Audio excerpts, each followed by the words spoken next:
কেশবপুর নামক একটি ছোট্ট গ্রামে রীতি তার স্বামী মহিমের সাথে বাস করত। তাদের স্বামী স্ত্রীর মধ্যে কখনো সুখ ছিল না। আসল অশান্তি সবসময় রীতিই করত। কারণ মহিম উচ্চশিক্ষিত হওয়া সত্ত্বেও কখনো কোনো চাকরির প্রস্তুতি নিত না। সে সবসময় চাষ করে খেতেই পছন্দ করত, আর এটাই রীতির পছন্দ হতো না। তোমাকে কতবার করে বলি, তুমি কি আমার কথা একটুও শুনতে পাও না, নাকি শুনতে পেয়েও বুঝতে চাও না? কি সব সময় একই কথা বলো বলো তো?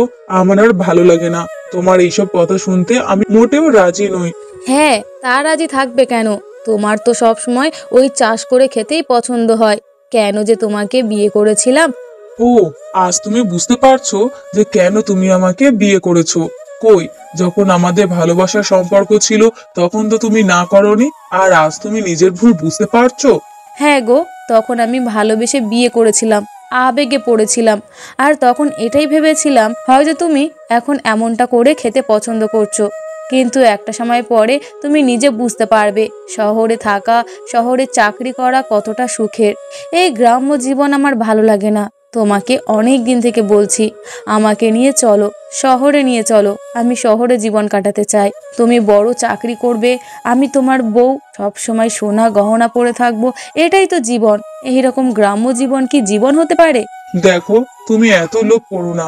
আমরা যেটুকু পাচ্ছি, যেমন আছি, উপরওয়ালার ইচ্ছায় খুব ভালো আছি। আমরা খুব সুখে আছি। আর তাছাড়া আমাদের তো খাওয়া পড়া মাখা কোনো কিছুতেই কষ্ট নেই। আর আমি তোমাকে কখনো কোনো অসুবিধাতেও রাখি না।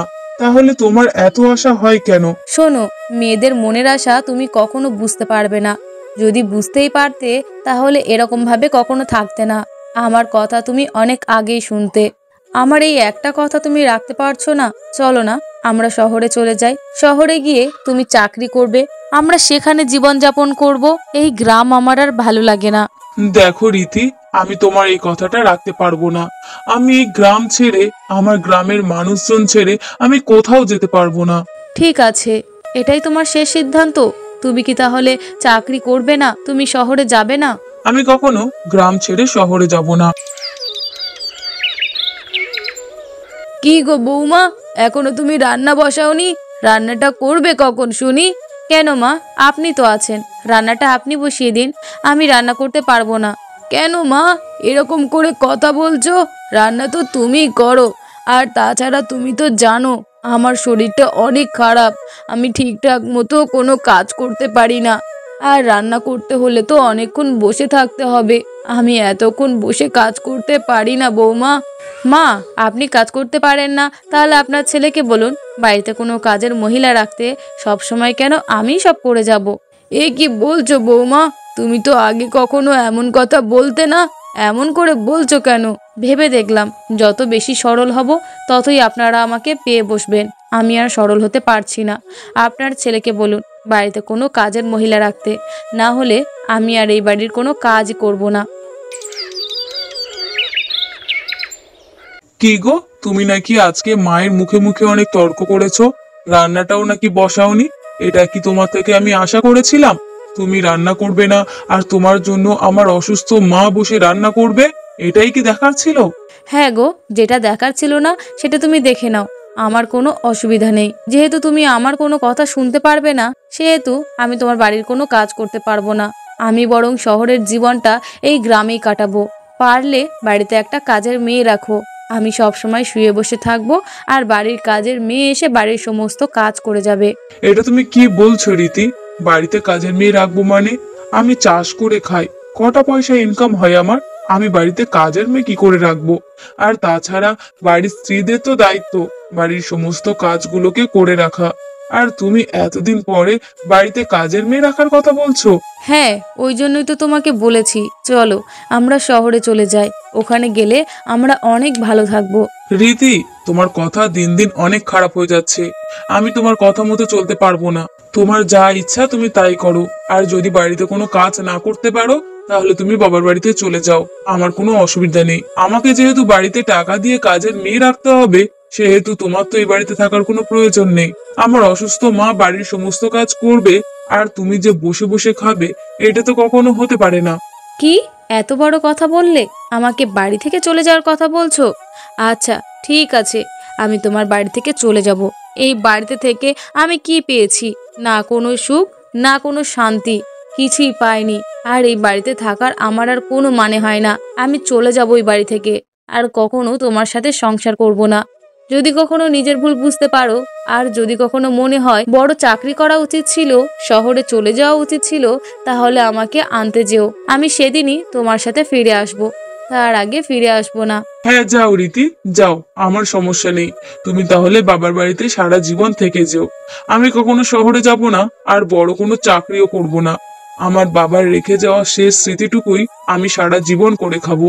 তুমি যদি সংসারও না করতে আসো, আমি আমার মাকে নিয়েই সারাটা জীবন কাটিয়ে দেব। আমার প্রয়োজন হবে না তোমার সাথে সংসার করার। এরপর রীতি সেখান থেকে চলে যায়। রীতি তার বন্ধু টিয়ার সাথে দেখা করে। টিয়া, তুই কত ভালো আছিস, কত সুখে আছিস, তোর জীবনটা কত সুন্দর। কিন্তু দেখ, আমার জীবনটা কত কষ্টের। ভালোবেসে বিয়ে করেছিলাম ঠিক কথা, কিন্তু আমি ওখানে সুখ পাইনি। আমি চেয়েছিলাম আমার স্বামী অনেক বড় একটা চাকরি করুক, অনেক বেশি পয়সা উপার্জন করুক, কিন্তু না, উনি যাবেন না শহরে, উনি থাকবে গ্রামে। পুরো গ্রামে শুধু চাষ করেই খাবেন, আর কোনো কাজ উনি করবেন না। সত্যি রীতি, তোর জন্য আমার অনেক কষ্ট হয়। তুই চাইলে তুই অনেক ধনী বাড়ির বউ হতে পারতিস, কিন্তু তোর কপালের দোষ তুই নিজেই করেছিস। তুই কেন যে মিজানের মতো ছেলেকে বিয়ে করতে গেলি? দেখ, আমি শহরে কত সুখে আছি, আমার সুখের কোনো অভাব নেই। গাড়ি বাড়ি গয়না কোনো কিছুর কমতি নেই। হ্যাঁ রে, আমারও খুব আফসোস হয় আমি কেন যে ওর মতো ছেলেকে বিয়ে করতে গেলাম। যদি ওকে বিয়ে না করে শহরের কোনো ধনী ছেলেকে বিয়ে করতাম, তাহলে জীবনটা অনেক সুখের হতো রে। সত্যি আমি নিজের কপাল নিজেই খারাপ করেছি। এখন কি করব বল? আমি ওই বাড়ি থেকে রাগ করে চলে এসেছি। আমি বলেছি, যেদিন তুমি শহরে চাকরি করার চিন্তা ভাবনা নেবে, সেদিনই তুমি আমাকে আনতে যাবে, তার আগে নয়। ও, তুই তাহলে ওই বাড়ি থেকে চলে এসেছিস? একদম ঠিক করেছিস, তোর আর ওই বাড়িতে যাওয়ার দরকার নেই। তোকে তাহলে একটা কথা বলি, আমার স্বামীর কোম্পানিতে চাকরির জন্য আমরা লোক খুঁজছি। তোর স্বামীর পরিবর্তে যদি তুই নিজেও চাকরি করতে চাস, তাহলে আমাদের সাথে যোগাযোগ করিস। আমরা অবশ্যই তোকে একটা কাজের ব্যবস্থা করে দেব। কি বলছিস টিয়া? সত্যি? সত্যি তোদের কোম্পানিতে তোরা আমাকে নিবি? ঠিক আছে, আমি যাব। আমি তোদের কোম্পানিতে চাকরি করব। এইভাবে তারা দুই বান্ধবী কথা বলতে থাকে। এইভাবে দেখতে দেখতে বেশ কিছুদিন কেটে যায়। রীতি সিদ্ধান্ত নিয়েছে সে টিয়াদের কোম্পানিতে চাকরি করবে। এরপর সে টিয়াদের বাড়িতে যাওয়ার উদ্দেশ্যে রওনা দিল। সেখানে গিয়ে দেখে টিয়ার স্বামী টিয়ার সাথে অনেক খারাপ আচরণ করছে, তাকে যা নয় তাই বলে অপমান করছে। সেখানে দেখে সে সবটা বুঝতে পারে এবং তার চোখ খুলে যায়। হায় হায়, আমি কি ভুল করে ফেলেছি। আমি শহরের মানুষদেরকে চিনতে পারিনি, কিন্তু আজ আমি বুঝতে পারছি শহরের মানুষরা শুধু টাকাতেই ধনী হয়। এদের মনে কোনো ভালোবাসা নেই, সুখ নেই। টিয়া এত বিলাসিতায় থাকলে কি হবে? ও কখনো ওর স্বামীর ভালোবাসা পায় না। আর আমার স্বামী খুব বেশি উপার্জন করতে না পারলেও আমার স্বামী আমাকে জীবনের সবটুকু দিয়ে ভালোবাসতো। আমি এটা কি করলাম? শুধুমাত্র শহরে বিলাসবহুল ভাবে থাকার জন্য আমার স্বামীকে রেখে আমি চলে এসেছি। আমি অনেক বড় অন্যায় করেছি। না, আমি শহরে কোনো চাকরি করব না, কোনো প্রয়োজন নেই আমার এই শহরে জীবনের। এর থেকে ভালো হয় আমি চলে যাব, আমি আমার স্বামীর কাছে যাব। আমার স্বামীর কাছে ক্ষমা চাইলে আমার স্বামী নিশ্চয়ই আমাকে মেনে নেবে, আমাকে ক্ষমা করে দেবে। এরপর রীতি তার শ্বশুর বাড়িতে ফিরে যায়। এ কি, তুমি চলে আসলে যে? তুমি যে বললে আমি যতক্ষণ না শহরে চাকরি করব তুমি ততদিন আসবে না এই বাড়িতে। তাহলে কি ব্যাপার? কি হলো যে তুমি এখন চলে আসলে? আমার অনেক বড় ভুল হয়ে গেছে গো, আমি আর কখনো এমন কথা বলবো না। আসলে আমি আজ বুঝতে পেরেছি, আমি আসল সুখ রেখে সাজানো সুখের সংসারে যেতে চেয়েছিলাম, কিন্তু আসলে শহরের জীবনে কোনো সুখ নেই। ওদের অনেক টাকা পয়সা থাকতে পারে, অনেক ধনী হতে পারে, কিন্তু ওদের জীবনে সুখ শান্তির অনেক অভাব আছে। আমি যেই সুখ শান্তিটা এখানে পেয়েছি সেটা শহরে নেই। আমি অনেক বড় ভুল করে ফেলেছি, আমাকে ক্ষমা করে দাও। না গো, ক্ষমা চাওয়ার দরকার নেই। আমি অনেক আগে তোমাকে ক্ষমা করে দিয়েছি। আমি শুধু এটাই ভেবেছিলাম তুমি অন্য একটা মোহর মধ্যে আছো। এই মোহটা যেদিন তোমার থেকে কাটবে সেদিন তুমি বুঝতে পারবে জীবনটা আসলে অনেক কঠিন। হ্যাঁ গো, আমি অনেক বড় ভুল করে ফেলেছি। আর কখনো এমন ভুল করব না। তুমি যেমন আছো তেমনই থাকো। আমার দরকার নেই শহরে জীবনের। আমি সুখে থাকতে চাই। এই সুখটাই আসল। আমি তোমার সাথে সারা জীবন এইভাবেই সুখে থাকবো। এরপর থেকে রীতি আর মিজান অনেক সুখে থাকে। রীতি আর কখনো মিজানের সাথে ঝামেলা করে না। মণিপুর রাজ্যের রাজার রুহি নামে এক রাজকন্যা ছিল। সে ছিল যেমন বদরাগী তেমনি অহংকারী। এই কারণে অনেক বয়স হয়ে গেলেও রাজকন্যা রুহির বিয়ে হচ্ছিল না। তাকে যতই রাজাদের রাজপুত্র ছেলে দেখানো হোক না কেন, সে দাঁত মুখ খিচিয়ে তাদের অবজ্ঞা অপমান করে পাঠিয়ে দিত। রাজকন্যা রুহির এই আচরণ নিয়ে রাজা ও রানী বেশ চিন্তিত ছিল। তুমি কি রুহিকে একটুও বোঝাতে পারো না? ওর বয়স হয়েছে, এমন করে চললে কি করে হবে বলো রানী? এখন বিয়ে না দিলে কি হবে ভেবে দেখেছো? আমি ওকে অনেক বোঝাই, কিন্তু কিছুতেই কিছু হয় না মহারাজ। আপনার মেয়ে এমনই বদরাগী আর অহংকারী যে ওর সাথে কেউই পেরে ওঠে না। যত দাস দাসী ওকে বোঝাতেই যাক না কেন, সবাইকে অপমান করে তাড়িয়ে দেয় মহারাজ। এই কত রাজা রাজপুত্রকে অপমান করলো, কত রাজ্যের সাথে সম্পর্ক ছিন্ন করতে হলো। এমন চলতে থাকলে তো আমাকে সব রাজ্যের রোশানলে পড়তে হবে। আর সবার সাথে যদি আমার সম্পর্ক বিচ্ছিন্ন হয়ে যায় তাহলে কেমন ভাবে চলবে বলতে পারো? আমি কি বলবো বলুন, আমরা তো চেষ্টায় কম রাখিনি। একবার যদি ওর ভেতর থেকে অহংকারটা দূর করা যেত, তবে সব সমস্যার সমাধান হয়ে যেত। তা তুমি ঠিক বলেছো, কিন্তু রুহির ভিতর থেকে এই অহংকারটা কিভাবে দূর করতে পারি কিছুই তো মাথায় ঢুকছে না। মহারাজ, আমিও তো সেই চিন্তায় ব্যাকুল হয়ে আছি। মেয়েটা যেন দিনের পর দিন বাজে অভ্যাস বদরাগ বেড়েই যাচ্ছে। কোনো রকম ভাবে কমানোর কোনো উপায় তো দেখছি না। এখন কি করা যাবে মহারাজ? কি করা যাবে সেটাই তো ভাবছি। এই মেয়ের অহংকার আর বদরাগ যদি না যায় তাহলে ওকে আমরা কোথাও বিয়ে দিতে পারবো না। এইভাবে যে ওর বয়সটা বেড়েই যাচ্ছে, আর সব রাজ্যের রাজা রাজপুত্রদেরকে যদি এইভাবে অপমান করে তাহলে আমি তাদের সাথে পরবর্তীতে কোনো সম্পর্ক স্থাপন করতে পারবো না রানী।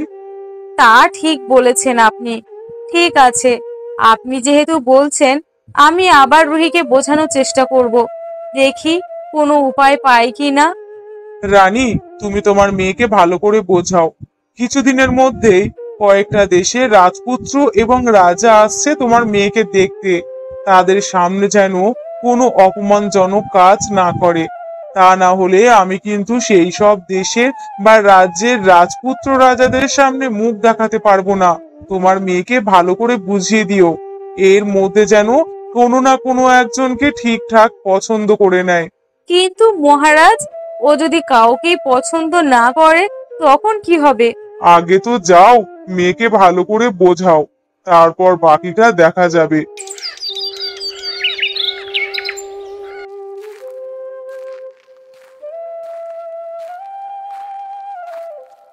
রাজকন্যা, মহারানী আপনার সাথে দেখা করতে চাইছে।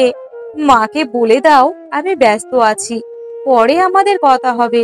অপরাধ নেবেন না রাজকুমারী। রানীমা বলেছেন এটা খুবই জরুরি। তাই যদি দয়া করে ওনার সাথে দেখা করতেন তাহলে খুব ভালো হতো। তোমাকে না বললাম আমি এখন ব্যস্ত আছি, তাও কেন আমাকে জোর করছো? তোমার মতো দাসীদের দিনের পর দিন সাহস বেড়েই যাচ্ছে। আমার মুখের উপরে কথা বলো তোমরা। এই রকম যদি চলে তাহলে বাবাকে দিয়ে তোমাদেরকে কাজ থেকে বিতাড়িত করব আমি। কথাটা মনে রেখো। কিন্তু রাজকন্যা, মহারানী অবশ্যই আপনার সাথে দেখা করার আদেশ দিয়েছেন। এতে যদি আমার কাজ চলে যায়, যাক, আপনার আগে আমরা মহারানীকে সম্মান করি। মহারানীর কথা আমাদের কাছে সব থেকে আগে। ঠিক আছে, যাও, মাকে পাঠিয়ে দাও। এরপর দাসী সেখান থেকে চলে যায়। আর একটু পরে মহারানী রাজকন্যা রুহির কাছে আসে। রানী তার দিকে তাকিয়ে জিজ্ঞাসা করে, কেমন আছো রুহি? তুমি নিশ্চয়ই এটা জিজ্ঞাসা করতে আমার কাছে আসোনি মা। এ কেমন করে কথা বলছো রুহি? মায়ের সাথে কেউ এমন করে কথা বলে? শোনো, আমি তোমাকে যে কথা বলার জন্য এখানে এসেছি, তোমার বাবার আদেশ, সামনের সপ্তাহে 5টা দেশের রাজপুত্র তোমাকে দেখতে আসবে। আর তাদের মধ্যেই তোমাকে কারো না কাউকে পছন্দ করতে হবে। আর তুমি যদি কাউকেই পছন্দ না করো, তাহলে তোমার পিতা অনেক রাগান্বিত হবে। এইবার তুমি ভেবে দেখো, তুমি বিয়ে করতে চাও কিনা। না মা, আমার কাউকেই পছন্দ নয়। যতই উন্নত মানের দেশের রাজপুত্রই আসুক না কেন, আমার কাউকেই ভালো লাগবে না। আর আমাকে এসব বিষয়ে একদম জোর করো না মাতা। আমি বিয়ে করতে চাই না। আমি এখন বিয়ে করব না। কোথাকার না কোথাকার রাজপুত্র আমাকে কেমন রাখতে পারবে তার কোনো ঠিক নেই। আর আমি যে কোনো রাজপুত্রের হাত ধরে তো যেতে পারি না মা। আমারও তো একটা সম্মান আছে। আমার যখন যে রাজপুত্রকে দেখে মনে ধরবে, আমি তখনই তাকে বিয়ের প্রস্তাব দেব। কি বলছো রুহি? কখন তোমার কাকে ভালো লাগবে সেই অপেক্ষা করলে তো আমাদের হবে না রুহি। তোমার বয়স দিনের পর দিন বেড়েই যাচ্ছে। তোমার পিতা তোমাকে নিয়ে অনেক চিন্তিত। তুমি তোমার পিতার কথা ভাবো একটু। না মা, আমি কারোর কথা ভাবতে পারবো না। আগে আমি নিজের কথা ভাববো। আর আমি যে কথা বলেছি এটাই আমার শেষ সিদ্ধান্ত। আমাকে একটুও জোর করো না। যাও মা, তুমি এখান থেকে যাও। রাজকুমারীর কথা শুনে রানী মন খারাপ করে রুম থেকে বেরিয়ে গেল।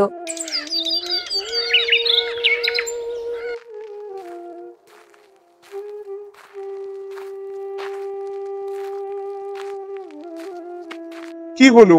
কি বললো রুহি? না, কিছুই হলো না। এত বোঝানোর পরেও আপনার মেয়ে কোনো রাজপুত্রকেই দেখতেই রাজি হলো না। আপনার মেয়ে একথা জানিয়েছে যে যখন তার যে রাজপুত্রকে দেখে মনে ধরবে, তখন সে তাকেই বিয়ের প্রস্তাব দেবে। আমি বুঝতে পারছি, এভাবে হবে না। রাজকুমারীর অহংকার অন্যভাবে ভাঙতে হবে। আপনি কি করতে চাচ্ছেন মহারাজ? রাজকুমারী রুহিকে বনবাসে পাঠাতে হবে। সেখানে সে একা থাকবে। আমাদের কোনো সাহায্য পাবে না সে। নিজের কাজ নিজেকে করতে হবে। নিজের খাবারও নিজেকে জোগাড় করতে হবে। তখন তার অহংকার ঠিকই ভাঙবে। কি বলছেন মহারাজ? আমাদের মেয়ে বনবাসে থাকবে? আমাদের রাজকন্যা বনবাসে থাকলে লোকে কি বলবে? আমাদের মান সম্মানের কি হবে মহারাজ? এমনিতেই ওর আচরণে মান সম্মান যেতে আর কিছুই বাকি নেই। নতুন করে আর কি হবে? এই কাজ ছাড়া আমার কাছে দ্বিতীয় কোনো আর পথ নেই রানী।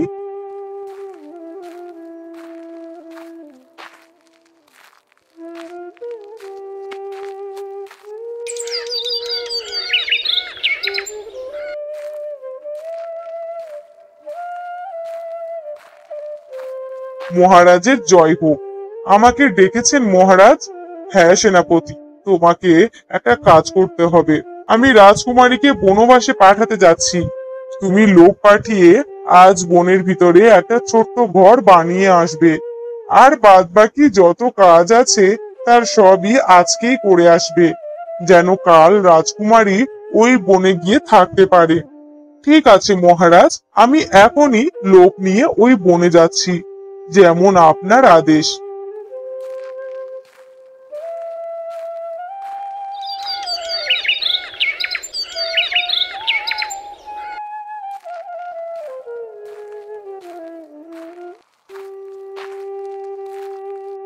এ এ কি শুনছি বাবা? আপনি আপনি আমাকে বনবাসে পাঠাবেন? তুমি একদম ঠিকই শুনেছো রাজকুমারী। আমি তোমাকে কাল সকালে বনবাসে পাঠাচ্ছি। তোমার এই অভদ্র আচরণ আমি আর মেনে নিতে পারছি না।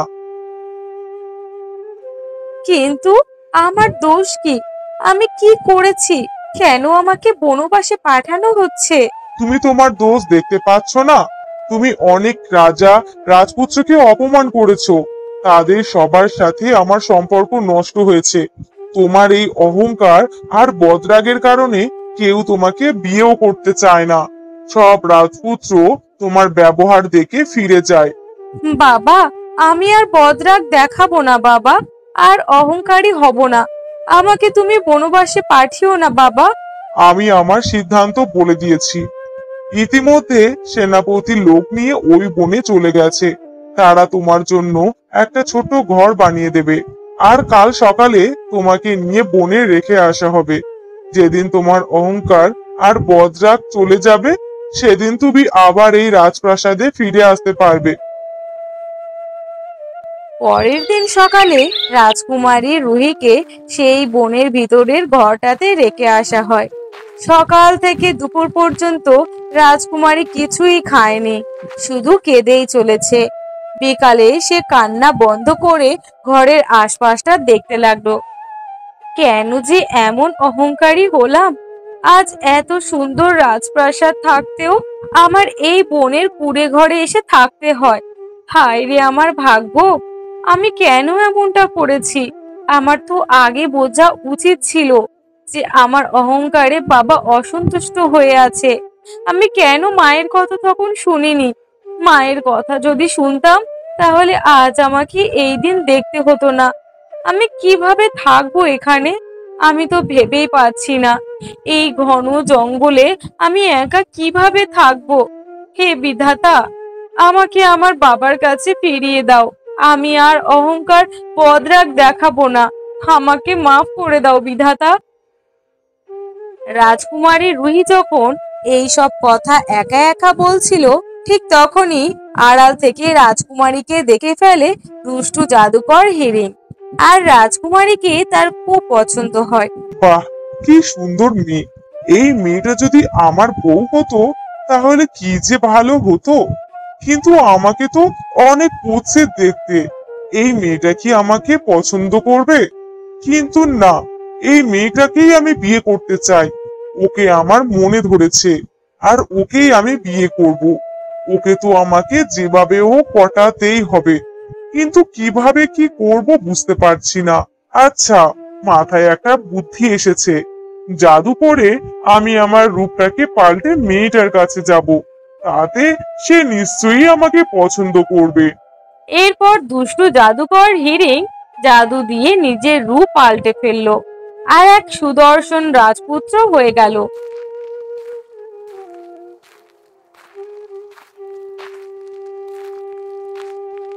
এই যে রূপবতী, তোমাকে আমার খুবই পছন্দ হয়েছে। আমি তোমাকে বিয়ে করতে চাই। আমাকে কি তোমার পছন্দ হয়? আমি কিন্তু উপনগরের রাজার একমাত্র রাজপুত্র। আমাকে নিশ্চয়ই তোমাকে পছন্দ হবে। তুমি যদি আমাকে পছন্দ করো, তাহলে আমি আমার পিতাকে বিয়ের কথা জানাতে পারি। না, আমি তোমাকে বিয়ে করতে পারবো না। কেন? আমাকে তো দেখতে সুন্দর, পছন্দ হয় না আমায়? কোন দিক থেকে কম আছে আমার? এমন অনেক রাজা রাজপুত্র আমাকে বিয়ে করার প্রস্তাব দিয়েছিল, কিন্তু আমি কাউকেই হ্যাঁ বলিনি। আর কোথায় তুমি? রাজকুমারী রুহির কথা শুনে ভীষণ রেগে যায় জাদুকর হিরিং। মুহূর্তে সে নিজের রূপ পাল্টে আগের রূপে ফিরে যায়। জাদুকরকে এই ভয়ঙ্কর রূপে দেখে অনেক ভয় পেয়ে যায় রুহি। আমাকে এত বড় অপমান! এত সুন্দর রূপ নিয়ে আসার পরেও আমাকে পছন্দ করলি না? দেখ তবে আমি কি করতে পারি। এই বলে হিরিং গাছ বানিয়ে ওখানে রেখে যায়, আর রাজকুমারী রুহিকে গোলাপ বানিয়ে সাথে করে নিয়ে ভ্যানিশ হয়ে যায়। সবই তো শুনলে রাজপুত্র, আমি আমার রাজকন্যাকে বনবাসে পাঠিয়ে দিয়েছি। আসলে এত অপমান আমি আর নিতে পারছিলাম না। ওর অহংকার আর যে দিনের পর দিন বেড়েই যাচ্ছে। এই সিদ্ধান্ত নেওয়া ছাড়া যে আমার আর কোনো উপায় ছিল না পুত্র। আমি আমার মেয়েকে এমন কঠিন শাস্তি দিতে বাধ্য হয়েছি। আমি একটাবার রাজকুমারীর সাথে দেখা করতে চাই মহারাজ। আমার বিশ্বাস আমি ওনার অহংকার আর বদরাগ দূর করতে পারবো। আমাকে একটাবার সুযোগ দিন মহারাজ। কিন্তু তোমাকে কিভাবে সুযোগ দেব পুত্র? আমার মেয়ের অহংকার যে খুব বেশি। আমার মেয়ে তোমাকে পছন্দ করবে না। তার এই বদরাগের জন্য তো তাকে আমি এই কঠিন সিদ্ধান্ত নিতে বাধ্য হয়েছি। আমার মেয়ে এখন বনবাসে আছে। কেমন আছে, কি করছে, কি খাচ্ছে কিছুই জানি না। তাও পিতা হয়ে এত বড় একটা সিদ্ধান্ত নিতে আমি বাধ্য হয়েছি। আপনি এসব নিয়ে একদম ভাববেন না মহারাজ, আমি নিশ্চয়ই পারবো আপনার মেয়ের জেদ এবং অহংকারটাকে ভাঙিয়ে দিতে। আর আমি যদি ওর জেদ অহংকার ভেঙে দিতে পারি, তাহলে কিন্তু আমি রাজকুমারীকে বিয়ে করে আমার রাজ্যে নিয়ে যাব।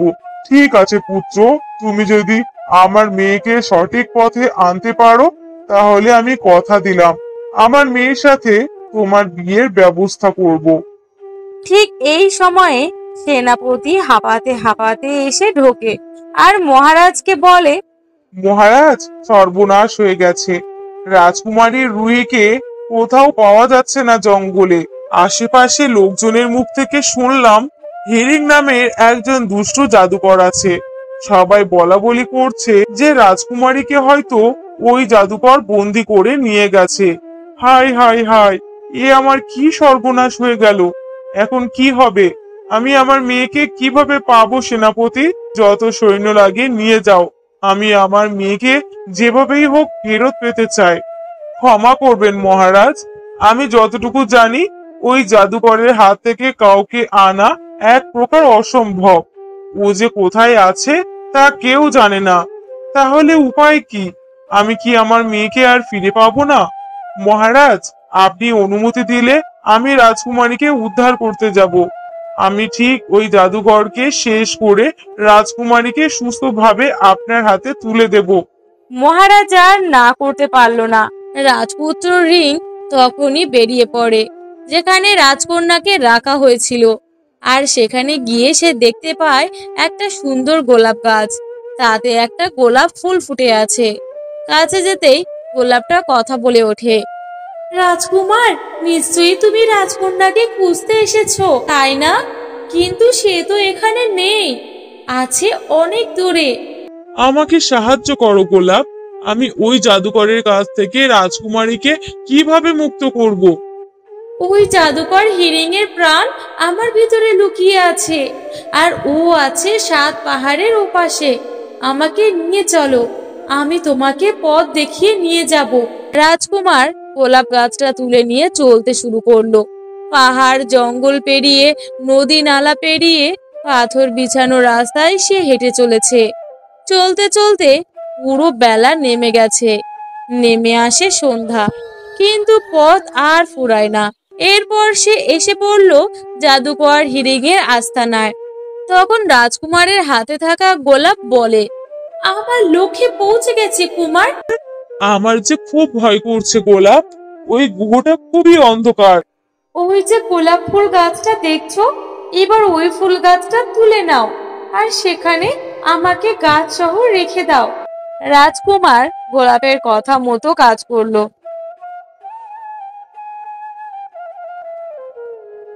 এরপর গোলাপ গাছটা নিয়ে আড়ালে অপেক্ষা করতে লাগলো। রাত হলো আর ওই জাদুকর ফিরে আসলো, আর গোলাপ গাছটার সামনে দাঁড়িয়ে বলতে লাগলো, তোমার সময় শেষ হয়ে এসেছে রাজকুমারী।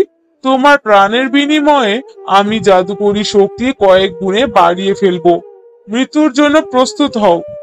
বলতে বলতে জাদু দিয়ে একটা তলোয়ার নিয়ে আসে, এক কোপে ওই গোলাপ গাছকে কেটে ফেলে। সাথে সাথে হিরিং এর শরীরও 2 টুকরো হয়ে যায়। এরপর রাজকুমারী তার আগের মানুষ রূপ ফিরে পায়। আমি এখানে কেন? আমার কি হয়েছে? আমার বাবা মা কোথায়? আমি তো কিছুই বুঝতে পারছি না। কুমার, তুমি তুমি আমায় বাঁচালে। একবার তোমাকে আমি অপমান করেছিলাম, আর আজ তুমি আমাকে বাঁচালে। সেদিনের জন্য আমি খুবই লজ্জিত। আমাকে ক্ষমা করে দাও কুমার। আসলে আমি বুঝতে পারিনি আমার জেদ অহংকারের মাত্রা এতটাই বেড়ে যাবে। আমি খুবই দুঃখিত কুমার। আহা, এভাবে বলবেন না। আপনি আর আগের রাজকুমারী নেই, আপনি এখন পাল্টে গেছেন। আপনার বাবা মা আপনার জন্য অপেক্ষা করছে। আমাদের এখনই রাজ্যে ফিরতে হবে।